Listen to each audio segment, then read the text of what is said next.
So today we're cooking the famous TikTok African okra soup, the slimiest one as most of you guys have seen on TikTok. In order to get the end result, keep watching. Let's get started off with the ingredients that were used. Meat, fish, dried fish as well. You need yourself some shrimp, onions, pepper, dried green shrimp, salt, palm oil, locust bean to orgiri, McGee, cow skin, okra. And now we're going to start off by separating these items into just different bowls to make our life much more easier once we start cleaning them. So this is just me separating the meat, trying to put it in a special bowl. It's not cleaned yet or anything, just putting it in a separate bowl.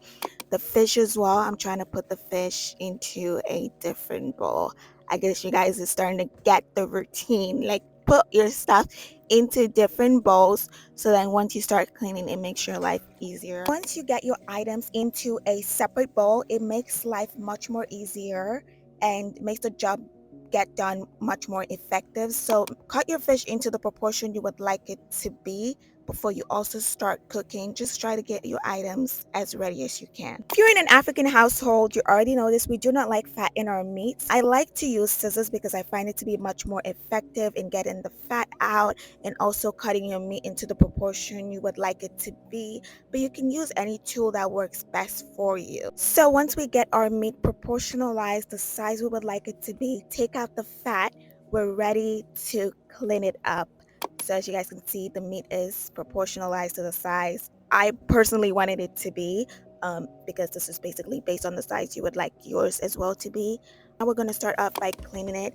Meat does come with a lot of blood because you guys, this is cow being killed, okay? So you have to wash your meat thoroughly as best as you can. Take out all that blood that's in there, like get into it. I like to use vinegar to help with the smell as well and just put it down for a while.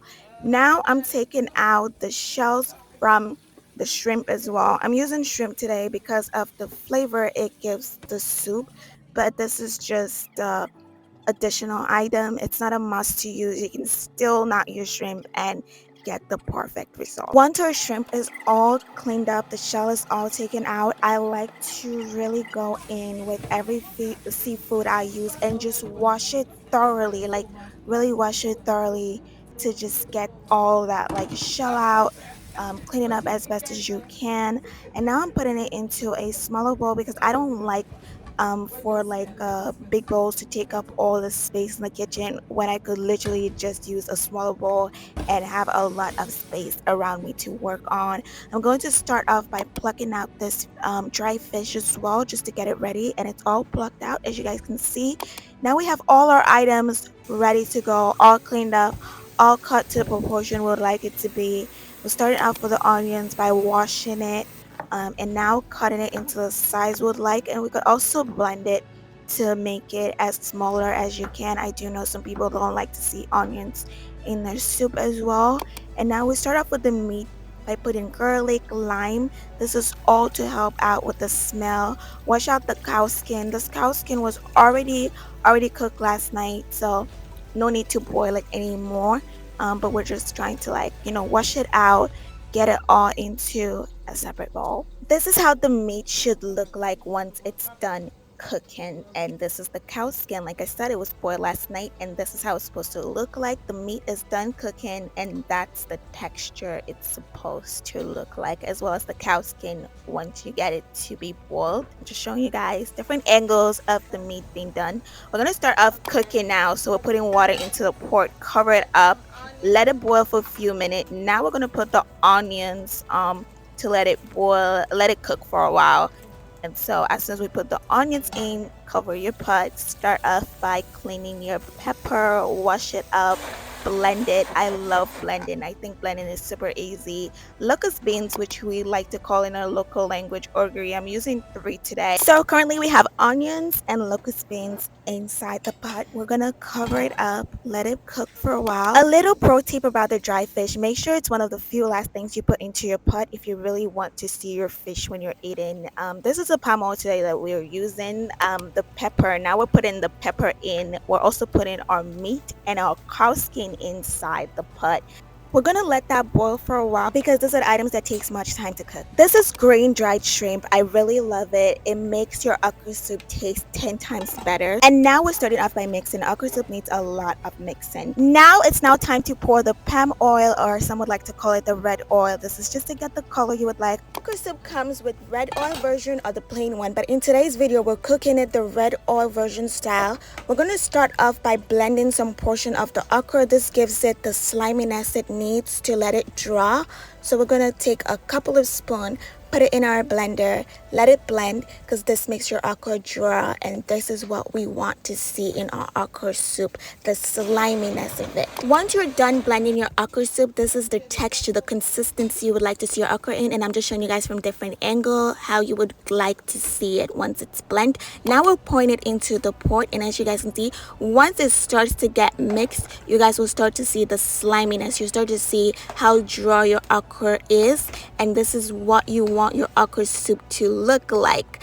This is all we want. This is the goal here, to let it draw, and this is the quick trick to let it your okra draw. We're gonna put some Maggi in so that it tastes nice. You could do 2 or more. This is just basically your taste buds, guys. Like, you could also always tweak your soup as you go in, and if you feel like it doesn't taste the way you want it to, you can keep adding until it gets to the taste you would like it to. So we're adding some salt as well. Iodine salt is very good, you need it also. So yeah, look at me starting to go all nursing on you guys. So let it boil, cover your pot. Now we're taking that okra that wasn't blend, and now, because you also want to see your okra, so this is also one of the reasons why we blend some and not blend the others. Now we're going to start by mixing our okra very thoroughly.